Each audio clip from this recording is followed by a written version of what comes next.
એક નાના ગામમાં સોમનાથ નામના એક વૃદ્ધ શિલ્પકાર રહેતા હતા. તેઓ પથ્થરમાંથી અદ્ભુત અને સુંદર મૂર્તિઓ કંડારવા માટે જાણીતા હતા.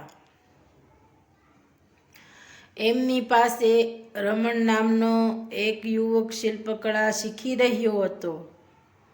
રમણ ઘણા મહિનોથી મહેનત કરી રહ્યો હતો, પણ એનાથી ધાર્યા મુજબ સુંદર મૂર્તિઓ બનતી નહોતી.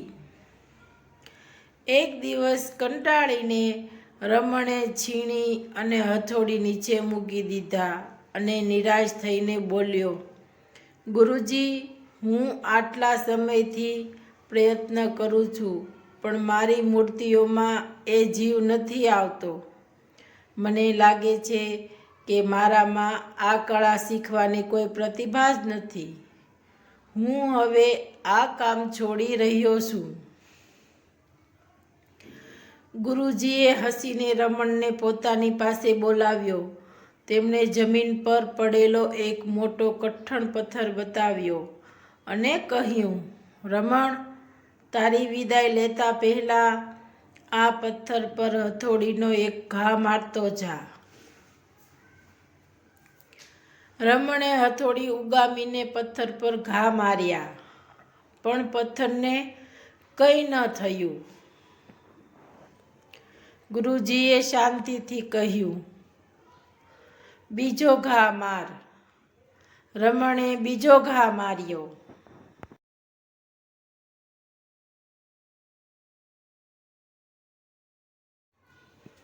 હજુ એક ઘા માર.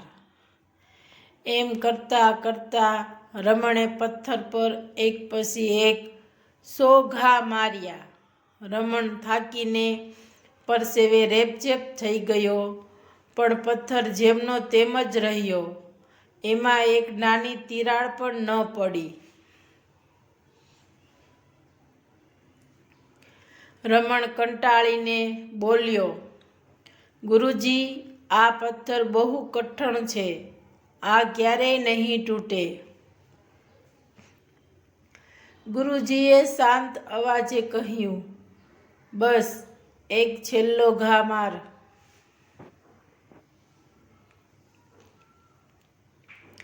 રમણે તેની બાકી રહેલી પૂરી તાકાત ભેગી કરીને 101મો ઘા માર્યો અને અદ્ભુત રીતે પથ્થર બરાબર વચ્ચેથી 2 ટુકડા થઈને તૂટી ગયો.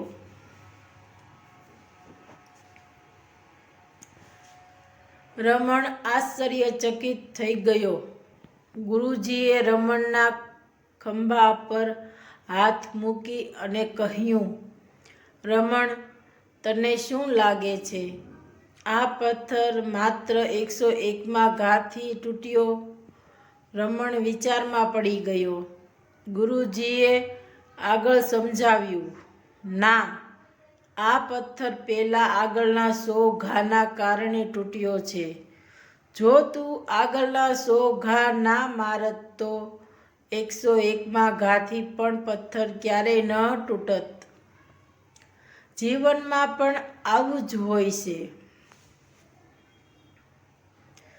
જ્યારે આપણે કોઈ લક્ષ્ય માટે સતત પ્રયત્ન કરીએ છીએ ત્યારે શરૂઆતમાં આપણને કોઈ પરિણામ નથી દેખાતું, પણ એનો અર્થ એ નથી કે આપણી મહેનત નકામી જાય છે.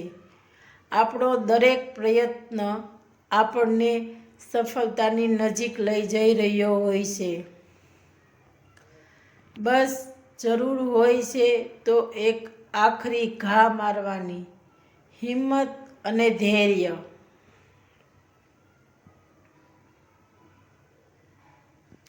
રમણને પોતાની ભૂલ સમજાઈ ગઈ. તેણે પોતાની નિરાશા છોડી દીધી અને ફરીથી ઉત્સાહ સાથે પોતાના કામમાં પોરવાઈ ગયો. બોધ: સફળતા કોઈ એક દિવસમાં નથી મળતી. એ દરરોજ કરવામાં આવતા નાના નાના પ્રયત્નોનું પરિણામ હોય છે. જ્યારે પણ કામમાં નિષ્ફળતા લાગે ત્યારે યાદ રાખવું કે કદાચ તમે તમારા 101માં ઘાથી બસ એક જ ડગલું દૂર છો. તમને આ વાર્તા કેવી લાગી કે પછી કોઈ ચોક્કસ વિષય જેમ કે આત્મવિશ્વાસ, સકારાત્મક જોશ કે મિત્રતા પર વાર્તા સાંભળવી છે તો કમેન્ટમાં જરૂરથી લખજો.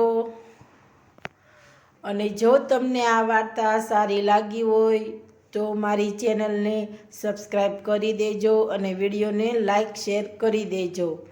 ફરીથી મળીશું નેક્સ્ટ વિડીયોમાં. ત્યાં સુધી આવજો. જય હિન્દ, જય ભારત.